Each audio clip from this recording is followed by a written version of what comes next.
संतान सुख, बच्चे के अच्छे स्वास्थ्य, तरक्की और खुशहाली के लिए हिंदू धर्म में कई व्रत रखे जाते हैं।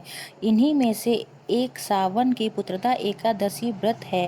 अपने नाम स्वरूप ये एकादशी व्रत पुत्र प्राप्ति के कामना के लिए किया जाता है।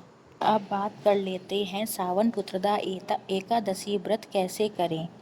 पुराणों के अनुसार एकादशी का व्रत मुख्य तौर पर 24 घंटे के लिए किया जाता है, अर्थात एकादशी के दिन सूर्योदय से द्वादशी के सूर्योदय तक।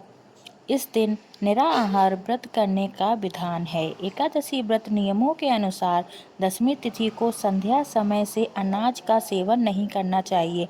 मान्यता है कि इससे एकादशी व्रत शुरू करने पर पेट में अन्न का कोई अवशेष नहीं रहता और व्रती पूरी तरह से शुद्ध होता है। मान्यता अनुसार कई लोग इसे निर्जला भी कहते हैं। सावन पुत्रदा एकादशी पूजा सामग्री सुनिए। भगवान विष्णु एवं माता लक्ष्मी की मूर्ति या चित्र, पूजा की चौकी, विष्णु की मूर्ति, पंचामृत, केसर, गंगा जल, पीला कपड़ा, आम के पत्ते, कलश, केला, पीले वस्त्र, पीले फूल, इलायची, तुलसी दल, पान, इत्र, आंवला, तिल, मिठाई, कुमकुम, हल्दी, धूप, पानी वाली नारियल, पीला चंदन, अक्षत, व्रत कथा पुस्तक, मौली, लौंग, सुपारी, कपूर, पंचमेवा। सावन पुत्रदा एकादशी पूजा विधि सुनिए। एकादशी के दिन सूर्योदय से पूर्व स्नान के बाद सूर्य देव को जल चढ़ाएं, व्रत का संकल्प लें। पूजा स्थान पर गंगा जल छिड़क कर उस स्थान को पवित्र करें। अब पूजा की चौकी पर पीला कपड़ा बिछाएं। चौकी पर विष्णु जी की मूर्ति पूर्व दिशा में स्थापित करें। दाएं ओर कलश पर मौली बांधकर उसे स्थापित करें। उस पर लाल कपड़ा बांधें और उसकी पूजा करें। विष्णु जी का पंचामृत गंगा जल से अभिषेक करें। फिर पीले वस्त्र पहनाएं।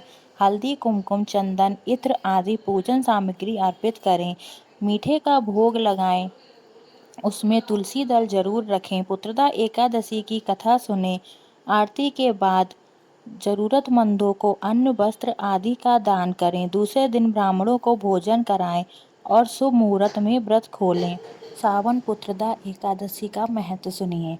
पुराणों में कहा गया है कि जब तक पुत्र माता पिता के अंतिम संस्कार नहीं करता, उसकी आत्मा को मोक्ष प्राप्त नहीं होता। सावन पुत्रदा एकादशी व्रत पुत्र प्राप्ति के लिए बहुत शुभ फलदायी माना गया है। कई बार ग्रह दोष, पितृ दोष के कारण संतान सुख नहीं मिल पाता, लेकिन सावन पुत्रदा एकादशी व्रत के प्रभाव से ये समस्त दोष खत्म हो जाते हैं और व्यक्ति भौतिक सुख प्राप्त करता है। सावन पुत्रदा एकादशी व्रत नियम। एकादशी व्रत के दिन व्रती को सुबह देर तक नहीं सोना चाहिए। दोपहर और रात्रि में भी जागरण करें। विष्णु जी की भक्ति में लीन रहें। एकादशी के दिन मन और कर्म से शुद्धता बनाए रखें।